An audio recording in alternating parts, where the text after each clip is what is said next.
Yo, what's going on, guys? It's your boy Humbo here, and today I'm bringing you a brand new video. We're gonna be going over how to get 1,000 arena points a day. Guys, if you're trying to get in champs or you're already in champs, this video is going to help so much. Just make sure you watch the video all the way through. There's gonna be tons of great tips throughout the entire thing. They get more advanced as the video goes on. Also, guys, I'm gonna be playing in performance mode this entire time. If you were wondering, I also highly recommend performance mode. It's so good. But without further ado, drop a sub, drop a like if you enjoyed. Thank you so much for 30,000 subs, and let's get into this video, man. All right, guys, the first thing that we're going to be going over this video, the first tip is going to be what game mode I recommend you guys play in arena. Rather, that could be solos, duos, or trios. Every single one of them, I'm sure some of you guys have preference to, but I've narrowed it down really well in my own experience, so I hope that this helps you guys. But I would say only playing duos is probably your best bet. Look, solos are fine. The problem with solos is this: so much third partying. Everybody camps nowadays because everyone's trying to push points. So what you're going to get into situations of is every single time you're getting into some sort of an engagement, you're going to be getting a third and fourth party, especially if you're anywhere around the center of the zone. Any type of rotating fight, you're going to be getting the third, the fourth party. Also in solos, it's extremely hard to finish a kill, especially if you don't have zero ping, because these fights last a while. Everyone's playing their life. You don't have a teammate to corner them off anywhere. So what you have happening is bouncers, shockwaves, just tunneling back. You can't take walls. It's taking so long to finish fights, and this is why so many third parties are occurring. That's the problem with solos for me. Duos, I actually think, is the perfect game mode. It has a little bit of both of what you want. I think trios is overkill, but let me get into why duos is perfect, guys. So if you're playing with a good duo, you have a solid friend, you guys have decent chem, I think this is the best possible situation you can be in, because duos, it is easy to clean up fights. It's a lot harder for somebody to run and evade in lengthen fights if you have two people. If you guys can double team one person, get them down, the other player, even if they have bouncers or shockwaves, it's much harder to, number one, not get beamed out of the air by two people if you're bouncering away or shocking away. Number two, if you guys don't have zero ping, now you can pinch and corner walls and that person can't evade and tunnel as fast. Basically, you can end fights before third parties arrive much easier in duos. So this is why I recommend duos, and the reason why I think trios is a little bit overkill is because with 3 people per team, you're only getting 7 points a kill, which can be pretty grueling. You have to wipe a whole team of 3 just for 21 points, which is about what you would have gotten just in solos for 1 kill. Also in trios, if one of your teammates dies early or you get griefed, it's super hard to overcome 3 good players near an end-game or mid-game situation. Duos, it's much easier to avoid. It's a lot more, you can come back in duos if you're griefed, but trios, it can be very difficult. Also, all that splitting of loot, because it's 3 people, can be difficult as well, especially if you guys are landing at softer POIs. So all in all, I'd say duos is the perfect balance of both. And let's get into my next tip, guys. All right, guys, the second major tip that I'm going to be going over today is how to drop, like where to drop, and then when to fight. So basically what I'm covering here in this topic is going to be like this. You guys should be dropping at a softer POI away from bus if you were trying to gain arena points. But the caveat to this is it's also important that you guys are still taking fights. Camping all your way through arena and camping for all of your points is actually something that I can't condone. It may gain you points for sure, but it is also not making you any better. If anything, it's making you worse. You're getting in no fights all day. Your muscle memory is going backwards. Your confidence is way down by doing this. Sure, maybe you'll get some extra points, but this is not a good strategy in the long run. My biggest recommendation to you guys is dropping at a softer POI or even an unnamed location, like split dropping with your duo somewhere on the edge of the map, getting kitted, getting your shield up, getting your mats up, getting fight ready, and then pushing into the backside of zone's rotation. So what you want to do is be taking fights on the backside of zone. You still want to be getting in these engagements mid-game once you have decent loot.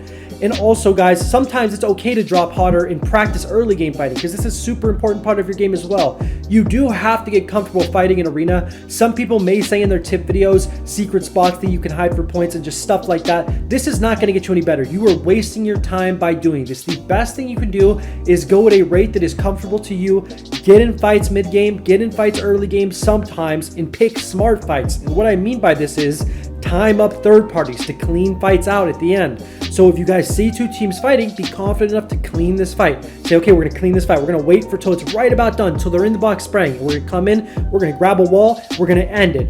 That's a smart fight. Another smart fight is if you're on the backside of zone, you know what I mean? So zone win over bus and you know where everybody is, you're on the dead side of zone, you're not right in the middle of zone where everybody is or where third parties are boxed up looking at you. So if you get in a fight, it's a guaranteed third and fourth party. this also goes for solos as well, it goes for any game mode, you guys are taking a backside fight where people aren't going to be rotating into you as much. You're not going to get third party as much. This is also a smart fight to take in arena. But my basic tip here is get kitted before you guys fight. Make sure you guys land, get good loot. You don't want to just be running around taking stupid fights in the middle of the map. This isn't going to be a good strategy for points. All right, guys, for my next tip, I'm going to be going over something that is super under talked about in videos like this and arena tips and all that. But this is such a big decider in who's going to win a fight. And that is what you do in the first few seconds of an engagement, or with the first few seconds of when you see an enemy team, right? So let me go over a couple different scenarios I know you've all been in, and I'll explain what you need to do in them. So number one, you see a team and they don't see you. So that means you guys have an opportunity to get first shots on this team. Basically, the best thing that you can do in a perfect scenario is catch one of them not moving. So if a player is not moving and you're able to get first shot accuracy, and if both of you and your duo, if you're playing duos and or trios, are able to get first shot accuracy on one person, especially if they're not moving, they're either hitting a supply drop, they're stopping to drop mats or ammo for another player, they're just AFK in their inventory for a second, they're farming and they're pretty still while they're farming. All of these different opportunities are amazing because you can get this player very low using first shot. If you and your duo do a 3-2-1 count and beam, or even if one of you just sprays and gets a good spray on somebody standing still, you can apply so much damage to one of the players. Let's say you're playing duos, for example, and you guys are able to hit him down on 150 of his HP. Now this player has 50 HP remaining already to start this fight. That means he has to either box and heal or play super passive for the rest of this fight, because if he doesn't have loot or heals. And now you and your duo can either double team and clean him, or you guys can go double his duo because his duo has to now take on the brunt of this fight.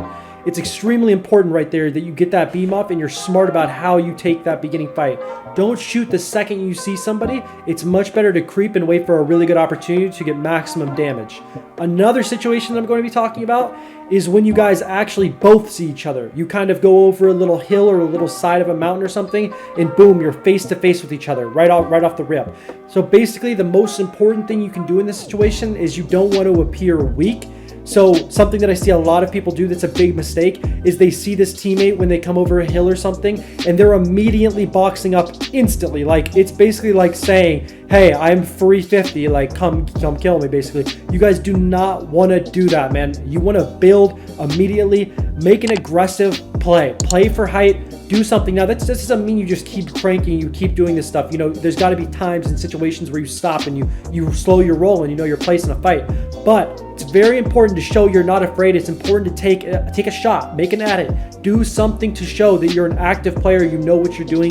This is going to make that other team respect you guys a lot more, and it's going to give you much more respect and confidence in your engagements. If you guys immediately box up the second you see somebody and don't make an offensive play, they're going to assume weakness, they're going to key you hard, and it's definitely going to be tough to take them on because they're going to be feeling confident. All right, guys, the next thing I'm going to be talking about is how to stay patient when you're in a big engagement. So a lot of times in this new meta, fights can take super long to clean up, and that's okay. Usually the person who is the most comfortable and confident is going to win if they keep extending the fight out and looking for the best trade-offs possible. Something that you guys don't want to be wanting to do if you're trying to gain points is taking every 50-50 you see, exploiting into boxes and just going for it, running right up to somebody's wall and taking the trade-off, because so much now it's so hard to place a one pump that basically if you guys get in the box, anything can happen. Your attack can hit for nothing. That happens all the time. You can get psychoed out by two players if you're in duos and you get separated. It's really not worth taking 50-50 engagements, because while you might win sometimes, odds are you're probably not going to gain points. You're probably going to sit in a rut because you're going to win about 50% of the time, and you're not going to be placing because of this, and you're going to be getting on big tilts as well. Your mindset's going to be going down because you're going to be losing these tack trade-offs, and that's very bothersome because a huge part of that is just luck, the 50-50. So what I would recommend in fights is learn how to be patient and look for trades that are really optimal, aka situations where you're getting shots in and you're not taking risk of damage. The best way that I found to accomplish this is when you're playing duos, guys, because in duos, picture it like this. You're fighting one of the enemies and your teammate's fighting the other. You guys are taking your ones.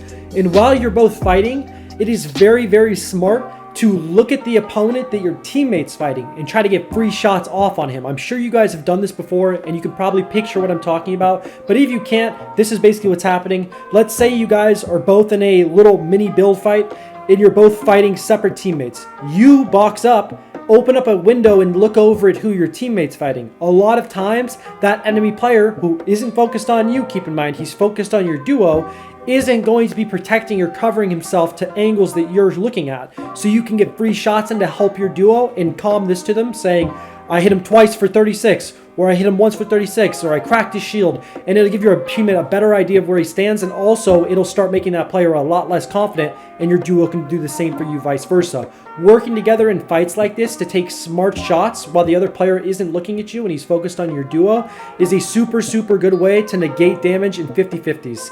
Basically, the more times we can put shots in on our opponents without taking damage ourselves, the better. If you guys can wear down your opponents before you actually go in for the final move or the final edit play, this is going to make that 50-50 turn into an 80-20 or a 90-10, where you guys are going to be winning almost all of these situations, and you're also going to be able to clean up that fight before the third parties come in. Alright guys, that's going to do it for this video. Make sure y'all drop a like for part 2 if you did enjoy this and you want to see more of my arena series. Also, make sure y'all drop a sub with the notifications on, man. Road to 40,000 subs. Love y'all. Have an absolutely wonderful day and week, man.